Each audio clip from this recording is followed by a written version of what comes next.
जो रणनीति है उसको लगभग समेट कर गौरव सावंत ने आपके सामने रख दिया। लेकिन जिस इश्तेहार की हम बात कर रहे थे, जिसके साथ हमने बुलेटिन की शुरुआत की थी, ये 1 मिनट 18 सेकंड के वीडियो में दरअसल ज़ेलेंस्की पूरी दुनिया के सामने अपनी स्ट्रैटेजी रख रहे हैं। रूस के खिलाफ उनकी स्ट्रैटेजी क्या है? उनकी स्ट्रैटेजी, उनके पास हौसला है, फौजी है, अगर उन्हें कुछ चाहिए तो ऐसे हथियार जिसके दम पर वो रूस का मुकाबला कर सके। यही है उनकी रणनीति।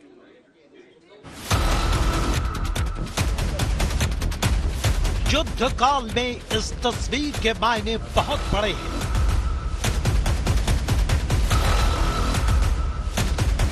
बीच में यूक्रेन के राष्ट्रपति ज़ेलेंस्की हैं। उनके दाएं और बाएं 4 मुल्कों के राष्ट्रपति हैं। इस तस्वीर में क्या संदेश छिपा हुआ है, इसे समझें। उससे पहले आपको तस्वीर में नजर आ रहे राष्ट्राध्यक्षों के बारे में बताते हैं। ये लिथुआनिया के राष्ट्रपति गितानस नौसेदा, ये पोलैंड के राष्ट्रपति आंद्रेज डूडा, ये हैं लात्विया के राष्ट्रपति एगिल्स लेविट्स और ये एस्टोनिया के राष्ट्रपति एलो कैरिस। एक बिल्डिंग के नीचे यूक्रेन के करीब बसे 4 मुल्कों के राष्ट्राध्यक्षों ने ज़ेलेंस्की के साथ अहम बैठक की। मीटिंग की टाइमिंग बहुत अहम है, क्योंकि पहले ज़ेलेंस्की 4 राष्ट्राध्यक्षों के साथ बैठक करते हैं, उसके बाद चारों राष्ट्राध्यक्ष रूस की बमबारी से बर्बाद शहर का जायजा भी लेते हैं। सभी राष्ट्राध्यक्षों को काउंटर अटैक की रणनीति का प्रेजेंटेशन दिया जाता है और फिर दुनिया के सामने आता है ज़ेलेंस्की का वीडियो। ज़ेलेंस्की ने साफ कर दिया है कि फैसला जंग के मैदान में हो, उसी जंग के मैदान में जहां पर अब तक यूक्रेन की सेना ने पुतिन की सेना को भारी नुकसान पहुंचाया। यूक्रेन के दावे के मुताबिक अब तक 19,900 रूसी सैनिक ढेर हो चुके हैं। 753 रूसी टैंक तबाह हैं। 144 हेलीकॉप्टरों को गोलियों से उड़ा दिया गया है।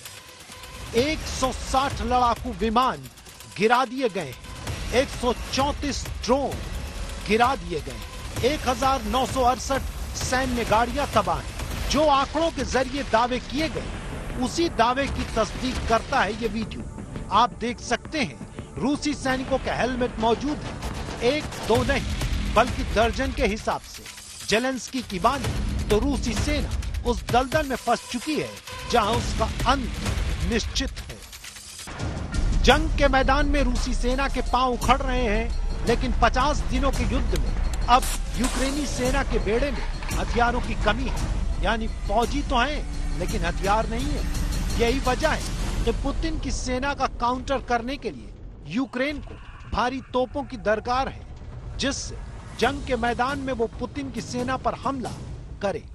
बख्तरबंद गाड़ियों की जरूरत है, जिससे रूसी सेना के कब्जे वाले इलाके को फिर से अपने कब्जे में लिया जा सके। रूस की मिसाइल्स को बेदम करने के लिए एयर डिफेंस सिस्टम चाहिए, तो वहीं रूस के इलाके में बमबारी के लिए लड़ाकू विमान चाहिए। सरल शब्दों में समझे तो प्लान तैयार है, बस हथियार की जरूरत है। अब सवाल है कि ज़ेलेंस्की को जैसे ही हथियारों की सप्लाई शुरू होगी, पुतिन अपनी धमकी को सच साबित कर देंगे। पुतिन के तेवर पहले दिन से तल्ख। ये तब है जब युद्ध में रूस की सेना अपने कई टॉप जनरल्स को खो चुकी है। यानी एक छोटे से मुल्क ने रूस जैसे शक्तिशाली मुल्क को जंग के मैदान में छठी का दूध याद दिला दिया। अब ज़ेलेंस्की ने वर्ल्ड वॉर का विज्ञापन छपवाकर संदेश दे दिया है कि ये जंग आर पार की है और यूक्रेन किसी भी हद तक जाने को तैयार है, चाहे उसकी कीमत विश्व युद्ध क्यों न हो। आज तक ब्यूरो।